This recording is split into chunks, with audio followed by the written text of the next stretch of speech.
Good afternoon. तो आज के हमारे टॉपिक है मार्केट स्ट्रक्चर के मोनोपोली मार्केट के बारे में जब स्टडी हम कर रहे थे। तो आज के हमारे टॉपिक है short run equilibrium of the firm under monopoly market. Meaning of monopoly, assumption of monopoly, causes of monopoly, and nature of demand curve and marginal curve under monopoly. We already discussed it. तो आज हम short run equilibrium under monopoly market discuss करेंगे। जिस तरह हमने perfect competition market के अंदर equilibrium of the form भी पढ़ा था, वहां पे भी हमने ये चीज शॉर्ट रन इक्विलिब्रियम और लॉन्ग रन इक्विलिब्रियम को डिस्कस किया था। तो इक्विलिब्रियम कंडीशन हर जगह क्या होते हैं, सेम होते हैं, जो कि दो कंडीशन हमने पहले ही डिस्कस किए थे। ठीक है, तो बस इसके अंदर कुछ चीजें चेंजेस होते हैं शॉर्ट रन इक्विलिब्रियम के अंदर। जब हम सुपर नॉर्मल प्रॉफिट बनाते हैं तो क्या इसका डायग्राम बनते हैं, और नॉर्मल प्रॉफिट बनते हैं तो क्या इसका डायग्राम बनते हैं, और मिनिमम लॉसेस जब हम डायग्राम को शो करेंगे तो इसका डायग्राम कुछ चेंजेस होते हैं। और इसका डिमांड कर्व भी already we discuss it in the nature of demand curve and marginal curve. तो अगर किसी ने उस लेक्चर को, प्रीवियस लेक्चर को नहीं देखा है तो उसको पहले वॉच करें, इसके बाद इस चीज को देखें, ताकि आपको इजीली ये चीज समझ में आ जाएंगे। ठीक है, तो शॉर्ट रन इक्विलिब्रियम के अंदर हम सुपर नॉर्मल प्रॉफिट को डिस्कस करेंगे, नॉर्मल प्रॉफिट को डिस्कस करेंगे, मिनिमम लॉसेस को डिस्कस करेंगे। ठीक है, तो long run equilibrium under monopoly हम नेक्स्ट लेक्चर में डिस्कस करेंगे। ठीक है, तो equilibrium condition of the monopoly market is, there is two condition. One is marginal cost must be equal to marginal revenue. तो आपकी मार्जिनल जो कॉस्ट होते हैं, ठीक है, वो मार्जिनल रेवेन्यू के साथ क्या होना चाहिए, बराबर होना चाहिए। Like for example this is, ठीक है, तो हमने वहां पे मार्जिनल रेवेन्यू और, ठीक है, मार्जिनल रेवेन्यू कर्व और एआर कर्व को क्या किया था, डिस्कस किया था। ठीक है, AR curve which represent the demand curve and the price also, this is MR curve. ठीक है, तो मार्केट वहां पे इक्विलिब्रियम होंगे जहां पे MC cut MR, this is the diagram of MC. तो एमसी का जो शेप होते हैं, ठीक है, तो वो हर जगह सेम रहते हैं। ठीक है, कुछ इस तरह से रहते हैं। तो इस पॉइंट पे क्या होते हैं, इक्विलिब्रियम पॉइंट को अटेन करते हैं। ठीक, और दूसरा condition, MC cut MR from the below. तो एमसी यहां से नीचे से कट करना चाहिए, ना कि यूं। ठीक है, this is not the condition of equilibrium under monopoly market या परफेक्ट कंपटीशन या मोनोपोलिस्टिक मार्केट या ओलिगोपोली। ठीक है, तो हम हर जगह इसका कंडीशन है कि नीचे से एमआर को एमसी कट करेंगे। ठीक है, तो इस चीज को भी यहाँ पे क्या करते हैं, फुलफिल करते हैं। ठीक, तो यहाँ पे तो कंज्यूमर इक्विलिब्रियम अटेंड कर रहा है। ठीक है, बट यहाँ पे सुपर नॉर्मल प्रॉफिट कमा रहे हैं, नॉर्मल प्रॉफिट कमा रहे हैं, या मिनिमम लॉसेस कमा रहे हैं, वो कौन से कर्व के ऊपर डिपेंड रहते हैं, वो एसी के ऊपर डिपेंड रहते हैं। जब हमने परफेक्ट कंपटीशन मार्केट पढ़ रहे थे, तब भी एसी ही इस चीज को डिटरमाइन करते हैं कि आप प्रॉफिट, सुपर नॉर्मल प्रॉफिट या नॉर्मल प्रॉफिट या मिनिमम लॉस कमाएंगे, वो एसी ही क्या करते हैं, हमें शो करते हैं। ठीक है, तो इसको हम वन बाय वन क्या करेंगे, नेक्स्ट स्लाइड में डिस्कस करेंगे। ठीक है, तो ये थे इक्विलिब्रियम ऑफ द फॉर्म। अब देखो, सबसे पहले मार्केट शॉर्ट रन में सुपर नॉर्मल प्रॉफिट जब अगर कमाएंगे तो उसका डायग्राम कैसे होते हैं, उस चीज को हम क्या करेंगे, डिस्कस करेंगे। This is the diagram of super normal profit under monopoly market. अब यहां पे देखो, in this situation AR is more than average cost. जब एक आप, फॉर एग्जांपल, आप एक घड़ी क्या कर रहे हो, वॉच आप प्रोड्यूस कर रहे हो। ठीक है, जब आप इस चीज को बनाते हैं तो उसके ऊपर कुछ खर्चा लगते हैं। ठीक है, बनाने में कुछ खर्चा लगते हैं, तो उससे हम बोलते हैं कॉस्ट। ठीक, ठीक, ये बहुत इजी कॉन्सेप्ट है। ठीक है, बस इसको समझना पड़ता है। जब इसी वॉच को आप प्रिपेयर करने के बाद जब आप मार्केट में खरीद बेच देते हैं, ठीक है, तो उससे आपको पैसा आ जाते हैं, तो उस पैसे को हम क्या बोलते हैं, रेवेन्यू बोलते हैं। ठीक है, रेवेन्यू, रेवेन्यू। ठीक, जब ये रेवेन्यू अगर कॉस्ट से ज्यादा हो तो आप वहां पे सुपर नॉर्मल प्रॉफिट कमा रहे हैं। फॉर एग्जाम्पल इसको बनाने के लिए आपको खर्चा हो गया, टोटल खर्चा हो गया 200 रुपीज। ठीक, तो इसी को जब आपने मार्केट में बेच दिया तो आप बिजनेसमैन है या कुछ भी हो फर्म के अंदर, आप आपकी इंडस्ट्री है, तो आप इसी जब किसी चीज को इतने कॉस्ट में बनाते हैं तो जाहिर सी बात है आपको मोटिव भी होते हैं प्रॉफिट मैक्सिमाइजेशन। तो आप इस चीज को क्या करेंगे, ज्यादा प्राइस पे क्या करेंगे, बेच देंगे। फॉर एग्जांपल 300 को आपने इसको क्या किया, बेच दिया। इससे आपको डिराइव होते हैं 100 रुपीज प्रॉफिट। ठीक है, तो उस वक्त आप क्या कमा रहे होते हैं, सुपर नॉर्मल प्रॉफिट कमा रहे होते हैं। तो यहाँ पे रेवेन्यू क्या हो रहे हैं, greater than 300 is greater then 200। तो एवरेज रेवेन्यू देखो, इसी को हम फॉर एग्जांपल 2 से डिवाइड करेंगे। ठीक है, इसको क्या आ गया, इसका वैल्यू 150 आ गया। ठीक, और इसको भी हम 2 से डिवाइड करेंगे। ठीक है, तो इसका वैल्यू क्या आ रहा है, ये 2 यहाँ पे यूनिट को दिखा रहा हूँ, फॉर एग्जाम्पल सेकंड यूनिट। ठीक है, पर यूनिट आप कितना प्रोड्यूस कर रहे हो उस चीज को हम यहाँ पे डिवाइड करते हैं 2। अब जब इससे ज्यादा आपको खर्चा लगता है 300 400, तो आपके जितने भी आपके कॉस्ट बढ़ते जाते हैं, यूनिट भी बढ़ते जाते हैं। ठीक है, तो उसी यूनिट के साथ यहाँ पे क्या करते हैं, इसको डिवाइड करते हैं। तो मैं यहाँ पे 2 अपने से ही लगा रहा हूँ। ठीक है, कोई फार्मूला वार्मूला नहीं है। तो यहाँ पे इसका वैल्यू कितना आ गया, 100 आ गया। Still 100 is less than 150।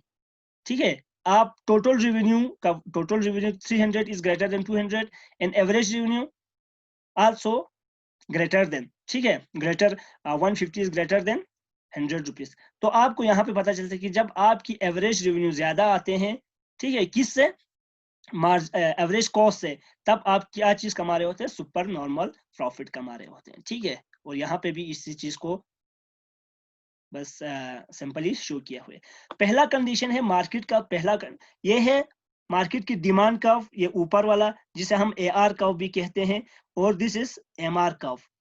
ठीक है, ये वाला। ठीक, और दोनों नेगेटिवली स्लोप आते हैं। ठीक है, अब देखो हमारे इक्विलिब्रियम कंडीशन कहाँ पे है, MC equal to MR, this is curve of MC। ठीक है, तो MC यहां से MR को कट कर रहे हैं। ठीक ठीक, और MC cut MR from the below, और इसी को क्या कर रहे हैं, MR को नीचे से कट कर रहे हैं। ठीक है, this is MR and this is MC। तो MC MR को नीचे से कट कर रहे हैं, ठीक है, ना कि यूं। ठीक है, तो यहाँ पे क्या हो रहा है, कंज्यूमर ये फॉर्म इक्विलिब्रियम पॉइंट को अटेन कर रहे हैं। ठीक है, अब सुपर नॉर्मल प्रॉफिट कमा रहे हैं कि नॉर्मल प्रॉफिट कमा रहे हैं, हम इस वो कौन सी चीज को कौन से कब डिटरमाइन करते हैं, आपकी एवरेज कॉस्ट। ठीक है, अब यहाँ पे देखो, ये तो हो गया यहाँ पे इक्विलिब्रियम। अब इसी को जब हम प्राइजेस के साथ या डिमांड कर्व के साथ इसी लाइन को ऊपर की तरफ खींचते हैं तो कुछ इस तरह से बन जाते हैं, आपकी प्राइस यहाँ पे क्या होते हैं, डिटरमाइन होते हैं। ठीक है, तो जब आप एसी का एवरेज कॉस्ट का कर्व खींचते हैं तो कुछ इस तरह से खींचते हैं। तो ये कर्व यहां से क्या कर रहे हैं, पास होके जा रहे हैं। ठीक है, तो इस इक्विलिब्रियम के ऊपर ये एवरेज रेवेन्यू के ऊपर या प्राइस की तरफ एक लाइन खींचते हैं, तो ये एसी जहां भी इस लाइन को क्या करते हैं, कट करते हैं, तो वहां पे हमारे एवरेज कॉस्ट क्या आते हैं, डिटरमाइन होते हैं। मींस कि आपने इस घड़ी को कितने रुपीस में बनाया था। फॉर एग्जांपल यहाँ पे आपने इसको 200 में बनाया था, फॉर एग्जांपल ऊपर की एग्जांपल को ही यहाँ पे ले रहे हैं। ठीक है, तो जब आपकी एवरेज कॉस्ट तो यहाँ पे है, बट आपकी डिमांड कर्व यहाँ पे है। ठीक है, तो आपको इक्विलिब्रियम पॉइंट से इसको ऊपर की तरफ खींचना है। तो आपकी मार्केट में आपने किसको कितने प्राइस पे भेजा, 300। ठीक, मैं एग्जांपल के लिए ही यहाँ पे समझा रहा हूँ। तो 200 300 माइनस 200 100 रुपीज। ठीक है, तो ये आपके 100 रुपीज क्या है, प्रॉफिट है। ठीक है, तो ये पूरा देखो, इतने इसमें कितने भी गैप है, ठीक, ये पूरा क्या चीज शो करते हैं, हमारे सुपर नॉर्मल प्रॉफिट को शो करते हैं। बस सिंपली, कोई डिफिकल्ट नहीं है, कोई आपको समझने में कोई दिक्कत नहीं। बस इसी डायग्राम को आप दिमाग में रखेंगे तो आप इजीली हर क्वेश्चन का आंसर क्या कर सकते हैं, दे सकते हैं। तो इस पोर्शन को बोलते हैं सुपर नॉर्मल प्रॉफिट। ठीक है, दिस इज आवर आउटपुट। तो यहाँ पे इतने लेवल ऑफ आउटपुट पे क्या हो रहा है, कंज्यूमर ये फॉर्म इक्विलिब्रियम पॉइंट को अटेन कर रहे हैं। ठीक है, एआर जो होते हैं पॉइंट, ये देखो this is AR point A to Y, ठीक है, A to Y, A to, this is A and this is Y, ठीक है, AR एंड एवरेज कॉस्ट कितना लग रहे हैं, पॉइंट B to Y, ठीक है। तो मीन्स की this is 0 to 1 is 0 to 300 and AC is 0 to 200, तो इन दोनों के बीच में गैप कितना रहा, 100 का, ठीक है। तो 100 is our super normal profit. यहां से हमें पता चलता है कि AR is greater than AC, AR is greater than AC। अब यहाँ पे ही इसका वैल्यू पुट करके देखो, AR का वैल्यू रखो 300, ठीक है, एवरेज कॉस्ट कितना लगा था हमारा 200, तो which one is greater, simply 300 is greater then 200। तो यहां से हमें पता चलता है कि सुपर नॉर्मल प्रॉफिट किस तरह कमाते हैं और इसका डायग्राम किस तरह होते हैं, ये हमें इजीली समझ में आ गया। होप इसी तरह जब आपने परफेक्ट कंपटीशन मार्केट पढ़ रहे थे इसी तरह से कुछ, बट उसमें डायग्राम कुछ अलग से बनते हैं, ठीक है, बस कंडीशन वही है। और क्या क्या मतलब वो कंडीशन होते हैं और कौन से चीज प्रॉफिट को डिटरमाइन करते हैं, हमारे AC ही इस चीज को आपको डिटरमाइन करते हैं कि आप सुपर नॉर्मल प्रॉफिट कमा रहे हो या नॉर्मल प्रॉफिट कमा रहे हो। अब इसमें भी देखो यही पॉइंट, नॉर्मल प्रॉफिट, ठीक है, तो normal profit is a condition where no profit no loss. तो नॉर्मल प्रॉफिट में हमेशा ना आपको प्रॉफिट आते हैं ना आपको लॉस होते हैं। आपने जितने, फॉर एग्जांपल एक गाड़ी यहाँ पे आपने प्रोड्यूस किया, इसका कॉस्ट लगा 200, ठीक, और आपने इसी सामान वॉच को आपने 200 में क्या कर दिया, सेल कर दिया, तो आपको कुछ घाटा आ गया, नहीं। आपको कुछ फायदा आ गया, नहीं, ठीक है। तो इसका मतलब नो प्रॉफिट नो लॉस, ठीक।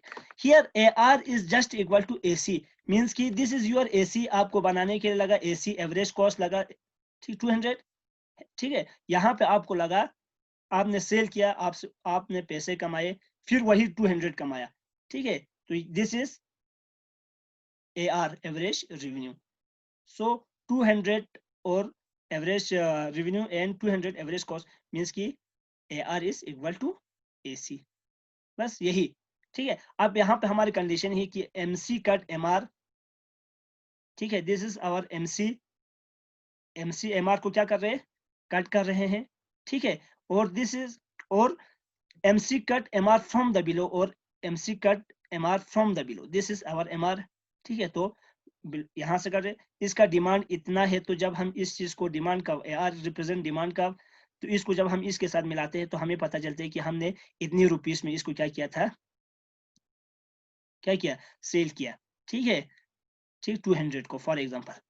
जब हमारे एवरेज कॉस्ट को हम इसी पॉइंट से टच करके ऊपर की तरफ ले जाते हैं, मींस कि आपकी यहाँ पे 200 आपको जहाँ डिमांड का, आपको जब AC जहाँ पे भी टच करते हैं वहां पे इसका क्या बात है, एक्चुअल प्राइस हमें पता चलते हैं। तो एक्चुअल प्राइस भी आपको कितना है, 200, और आपने इसको सेल किया, ठीक है, तो उसी सेल में भी आपको कितने मिला, 200 रेवेन्यू मिला। मींस कि आपकी AC जब आपकी डिमांड कर्व के साथ एक ही पॉइंट पे क्या करते हैं, टच करते हैं, तो वहां पे हमें नॉर्मल प्रॉफिट मिलते हैं। अब इसी पहले हम क्या था, पहले ये जो AC कर्व था यहां से गुजर रहा था, ठीक है, तो यहां से गुजर रहा था, तो ये यहाँ पे टच कर रहे, मीन्स कि इतना प्रॉफिट कमाया, बट यहाँ पे अब इस डायग्राम में क्या कर रहे, वही AC यहाँ पे टच कर रहे, मीन्स कि यहाँ पे 200 को इसने वॉच को बनाया और 200 में इसको क्या किया, फॉर्म ने सेल कर दिया। तो ये थे normal profit under monopoly market. Hope आप लोगों को इजीली ये चीज समझ में आ गया होगा, ठीक है। इसके बाद है मिनिमम लॉस। तो मार्केट में आपको कभी नॉर्मल प्रॉफिट आ जाते हैं शॉर्ट रन में, कभी सुपर नॉर्मल प्रॉफिट आते हैं, तो यही दोनों ही नहीं मिलते, कभी कभार आपको क्या हो जाते हैं, लॉसेस होना पड़ता, लॉस होते हैं, ठीक है। हमेशा आप प्रॉफिट नहीं कमाते, कभी कभार आपको लॉसेस भी फेस करना पड़ते हैं। तो इस लॉसेस पॉइंट को भी हमने, चाहे हम मोनोपोली मार्केट पढ़ रहे हो, चाहे मोनोपोलिस्टिक पढ़ रहे हो, चाहे हम परफेक्ट कंपटीशन मार्केट पर रहे हो, हम हर जगह इस चीज को क्या करते हैं, शो करते हैं। तो मिनिमम लॉस जब होते हैं तो एवरेज कॉस्ट कहाँ पे क्या करते हैं, डिपिक्ट करते हैं, ये किस तरह शो करते हैं, ठीक है, हम इस चीज को रिप्रेजेंट करते हैं। सो यहाँ पे हम डिस्कस करेंगे मिनिमम लॉस। अब मार्केट में देखो, हम एक वॉच को प्रोड्यूस कर रहे हैं, ठीक है, तो हमने एग्जांपल में लिया था, हम वॉच को 200 में वॉच प्रोड्यूस कर रहे हैं, ठीक है, ठीक है, this is our average cost. आपको इसको बनाने में कितना लगा, एवरेज कॉस्ट 200 रुपीज लगा, ठीक है, बट आपने कुछ रीजन की वजह से इसको 100 रुपीज में या 150 में आपने इसको क्या कर दिया, सेल कर दिया, ठीक है, this is your average revenue, ठीक है, या डिमांड नहीं था, या आपकी प्रोडक्ट की वैल्यू ना लो क्वालिटी थे, जो भी थे, तो आपने 150 को क्या किया, सेल किया, ठीक है, तो आपकी एवरेज रेवेन्यू कितना हो रहा है, आपने 200 में बनाया और 150 में बेच रहे, तो आपको तो घाटा आ गया, ठीक है, मींस कि आपकी रेवेन्यू कम हो रहे हैं, किससे, एवरेज कॉस्ट से, ठीक है, तब आपको कितने लॉस हो रहे, 50 रुपीज, ठीक है, तो ये ही 50 रुपीज आपकी मिनिमम लॉसेस है, ठीक है, इसको हम डायग्राम के थ्रू शो करेंगे आपको कितना मार्केट में लॉसेस हुआ है, ठीक है। In this situation AR is less than AC, ठीक है, देखो AR का वैल्यू 150 और AC का वैल्यू कितना हो गया, 200, सो AR is less than AC, ठीक है, और यहाँ पे भी इस चीज को क्या किया, शो किया है। तो हमारे इक्विलिब्रियम कंडीशन को पाने के लिए हमें क्या होना चाहिए, MC इक्वल टू MR होना चाहिए, this is our MR curve, ठीक, this red line shows marginal cost MC का, ठीक है, तो MC इक्वल टू MR कहाँ पे होते हैं, यहाँ पे होते हैं, ठीक, and MC cut MR from the below, MC cut MR from the below, यहाँ से कट रहे, तो ये कंडीशन दोनों हमें क्या होते हैं, फुलफिल होते हैं। अब हमें देखना है कि ये मिनिमम लॉस कमा रहे कि या सुपर नॉर्मल प्रॉफिट कमा रहे या नॉर्मल प्रॉफिट कमा रहे। देखो जब हम इसको इसी यहाँ से, ठीक है, जहाँ पर हमें इक्विलिब्रियम होते हैं, तो उसी से हम एक डायरेक्ट ऊपर की तरफ लाइन खींचते हैं डिमांड कर्व के ऊपर, ठीक है, ये है हमारे AR shows the demand curve, ठीक है, तो जब इसके ऊपर टच करते हैं तो हम इसकी तरफ एक लाइन खींचते हैं जहां पे हमें अपना प्राइस पता चलते हैं कि हमने इसको कितने में क्या कर दिया, सेल कर दिया, ठीक है, तो हमने इसको सेल कर दिया 150 में, ठीक है, अब हम जब इसका ये पता करेंगे इस चीज को हमने कितने में बनाया था, ठीक है, तो उसका जब हम एवरेज कॉस्ट कुछ इस तरह से ऊपर से गुजरते हैं, ठीक है, तो यहां से ये इतना दूर जाके इसके ऊपर क्या करते हैं, टच करते हैं इसके इस पॉइंट पे, ठीक है, जब इस पॉइंट पे टच करते हैं तो हम इसी को इसकी तरफ एक लाइन खींचते हैं, ठीक है, तो हमें पता चलते हैं कि जितना हम ऊपर जाते हैं, जीरो से ऊपर जितना जाते हैं, तो उसका प्राइस भी हमें बढ़ जाते हैं, मीन्स कि इसका वैल्यू फॉर एग्जांपल 200 है, ठीक है, तो इससे हमें पता चलता है कि इसी वॉच को हमने 200 में बनाया था और 150 में इसको क्या किया, सेल किया, मीन्स कि यहाँ से हमें कितना घाटा आ गया, 50 रुपीज, ठीक है, तो जब हम डायग्राम में शो करते हैं तो ये वाला पोर्शन हमारे क्या होते हैं, मिनिमम लॉस होते हैं, ये वाला 50 रुपीज हमें यहाँ पे क्या करते हैं, शो करते हैं, तो इस पोर्शन को हम क्या बोलते हैं, मिनिमम लॉस बोलते हैं, ठीक है। अब यहाँ पे देखो मिनिमम लॉस का मतलब क्या होते हैं, AC माइनस ABC, ठीक है, average cost minus average variable cost जब हम लगाएंगे तब भी हमें क्या आते हैं, वैल्यू आ जाते हैं। अब कुछ लोगों को कंफ्यूजन होंगे व्हाट इज ABC, ठीक है, अब देखो मैं यहाँ पे आपको डिटेल समझाऊंगा, ठीक है, फॉर एग्जांपल इनको मिटाने दो, ठीक है, दिस इज योर TC, ठीक है, TC को जब हम यूनिट के साथ पर क्वांटिटी के साथ डिवाइड करते हैं, ठीक है, तो इसको हमारा वैल्यू क्या आ जाते हैं, हमें एवरेज कॉस्ट निकाल के आ जाते हैं, ठीक है, ठीक, इस टोटल कॉस्ट के अंदर दो कॉस्ट होते हैं, वन इज फिक्स्ड कॉस्ट, ठीक है, शॉर्ट रन में फिक्स्ड कॉस्ट भी होते हैं, लॉन्ग रन में कोई फिक्स्ड कॉस्ट नहीं होती क्योंकि हर चीज वेरिएबल होते हैं, ठीक, और TC के अंदर और एक कॉस्ट होते हैं, एक वेरिएबल कॉस्ट होते हैं, ठीक है, ठीक, ये चीज समझ में, मींस की इसका भी एवरेज फिक्स कॉस्ट आते हैं, इसका भी एवरेज वेरिएबल कॉस्ट आते हैं, ठीक है, जब हम इसको इसी की क्वांटिटी के साथ डिवाइड कर देते हैं, ठीक है। तो इससे हमें क्या निकल के आ जाते हैं, एवरेज वेरिएबल कॉस्ट निकाल के आ जाते हैं, ठीक है। तो जब हम एवीसी एसी में से एवीसी को सब्ट्रैक्ट करेंगे, माइनस करेंगे, तो इसके अंदर क्या चीज बचते हैं, only FC, only fixed cost ही इसके अंदर बच जाते हैं, ठीक है। तो उसी पॉइंट को हम क्या बोलते हैं, मिनिमम लॉस बोलते हैं। तो मिनिमम ये एवीसी किस तरह हम निकालते हैं, वो ये कहाँ पे आते हैं, ये इसके अंदर एवरेज वेरिएबल के अंदर। जब वीसी प्लस एफसी को हम क्या करते हैं, प्लस करते हैं, तो हमें क्या आ जाते हैं, टीसी आ जाते हैं, ठीक है। इसी तरह एफसी एफसी है ना, इसका हम एवरेज निकालते हैं, तो एवरेज फिक्स कॉस्ट, ठीक। तो जब हम कॉस्ट का कंसेप्ट पढ़ेंगे तब हम उनको वहां पे ये चीज वहां पे डिटेल में पढ़ेंगे, ठीक है। जब तो एएफसी प्लस एवीसी प्लस, जब हम एएफसी को यहाँ पे ऐड करते हैं तो क्या निकल के आ जाते हैं, हमें क्या चीज पता होते हैं, जब हम इन दोनों को एक साथ ऐड करते हैं तो इसका वैल्यू, एसी की वैल्यू हमें निकाल के आ जाते हैं, ठीक है। जब एसी में से एवीसी को निकालते हैं तो ये वाला एएफसी, या आप बोल सकते हैं टीसी माइनस वीसी को निकालते हैं तो फिक्स कॉस्ट ही रह जाते हैं, ठीक है। तो ये है इसका स्टोरी।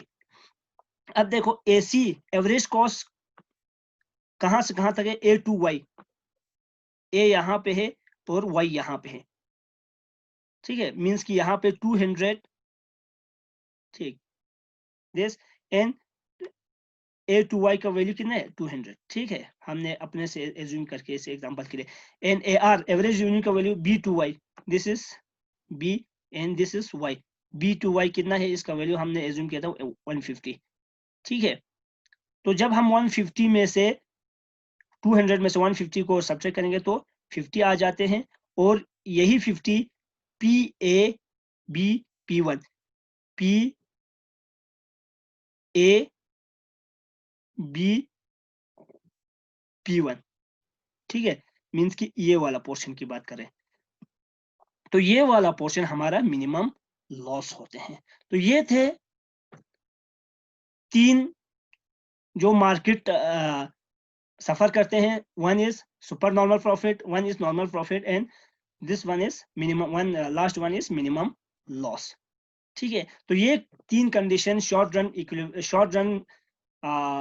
इक्विलिब्रियम में हम डिस्कस करते हैं। इस जब हम परफेक्ट कंपटीशन के डिस्कस कर रहे थे तो भी यही 3 कंडीशन क्या किया था, डिस्कस किया था, ठीक है।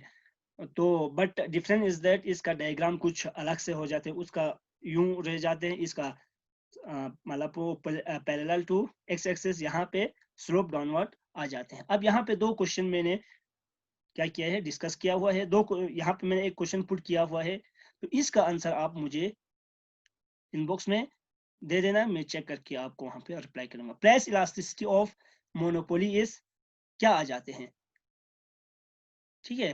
प्राइस कौन से का शो करते हैं, एमआर या एआर, ठीक है। तो एआर क्या आते हैं, मोर इलास्टिक आते हैं, या लेस इलास्टिक आते हैं, या यूनिटरी इलास्टिक होते हैं, या परफेक्टली इलास्टिक होते हैं। तो आपने लेक्चर को, ये वाला लेक्चर और जो प्रीवियस लेक्चर ठीक तरह से देखा हो तो आप इसका आंसर क्या कर सकते हैं, इजीली दे सकते हैं। And this is another one question, the minimum loss condition, ये अभी अभी हमने पढ़ा था कि minimum loss condition of monopoly is, 1 second, just, A R equal to M R होते हैं, या ए सी माइनस एम सी होते हैं, या ए सी माइनस ए वी सी आते हैं, या एम आर माइनस ए सी आते हैं, एम आर इक्वल टू ए सी आते हैं। तो इन दोनों, इन चारों में से जो भी आपको सही लगे, ठीक है। तो आप फिर भी आप इसका आंसर नहीं दे पा रहे तो आप लेक्चर को एक बार फिर से जरूर देखें, ठीक है। तो ये कंसेप्ट जब आप क्लियर हो जाएंगे तो आप कहीं भी कम्पिटिटिव एग्जाम में, चाहे ग्रेजुएट लेवल हो, चाहे अंडर ग्रेजुएट लेवल हो, अंडर ग्रेजुएट के जितने भी कम्पिटिटिव एग्जाम होते हैं, या आप पोस्ट ग्रेजुएट के जितने भी कम्पिटिटिव एग्जाम होते हैं, या आप net GRF, even net GRF के एग्जाम भी दे रहे हो, अभी आप पीएचडी के लिए एग्जाम दे रहे हो, वहां पे ये चीजें क्या होते हैं, पूछते हैं। दिखने में ये क्या लगते हैं, इजी लगते हैं, ठीक है, बट ये होते डिफिकल्ट होते हैं। डिफिकल्ट तब तक होते हैं जब तक इस चीज को आप ठीक तरह से समझ नहीं पाएंगे। तो जब जो भी कंसेप्ट आप समझेंगे नहीं, इवन एबीसीडी आप याद नहीं कर पाएंगे तब भी आपको ABCD लिखने में बहुत दिक्कत होते हैं, ठीक है। तो कोशिश, मेरा मतलब है कि जो भी आप कंसेप्ट क्लियर करेंगे, जो भी आप चीजें समझ के बैठेंगे, तो आपको कहीं भी किसी भी एग्जाम में कोई दिक्कत नहीं आएंगे, ठीक है। तो ये थे आज के lecture. Thank you very much for watching this lecture, stay tune. तो इसके बाद हम नेक्स्ट लेक्चर में long run equilibrium under monopoly market को क्या करेंगे, डिस्कस करेंगे।